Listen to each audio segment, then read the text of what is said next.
আসছে অলরেডি।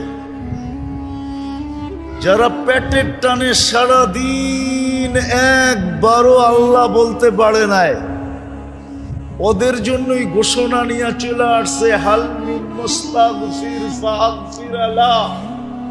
কে আসিস এই কথা বলে হাত উঠাবি যে পেটের টানে তো সারাদিন তোমার কাছে আসতে পারি নাই, আর এখন তো শরীরের টানেও বসতে পারতেছি না।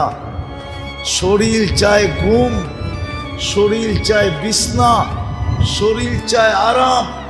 তো আল্লাহ বলে ঠিক আছে, শরীর একদিকে টানতেছে, সারাদিন পেট আরেক দিকে টানছে, তুই হাত উঠে বইলা দে না আল্লাহ মাফ করা দেন, আমি তো মাফ করার জন্যই চলে আসছি।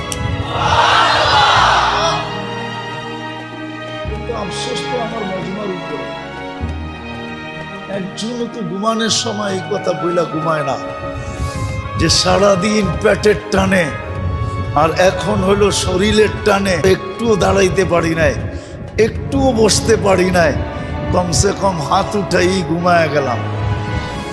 একজনও তো এই মজমায় ডেলি তওবা করে না। বলেন আমাকে, আমি তো বুখারী শরীফের হাদিস দিতেছি, আল্লাহ তো অঙ্গীকার দিছে, তুই হাত উঠাইলে আমি মাফ করে দিব। কেননা তুই আমার বন্ধুর উম্মত। হ্যাঁ হ্যাঁ, বন্ধুর বন্ধু কি হয়? বন্ধুর বন্ধু, আরে বলেন না, বন্ধুর বন্ধু আমার বন্ধু মুহাম্মদুর রাসূলুল্লাহ, আর উম্মত হইল বন্ধুর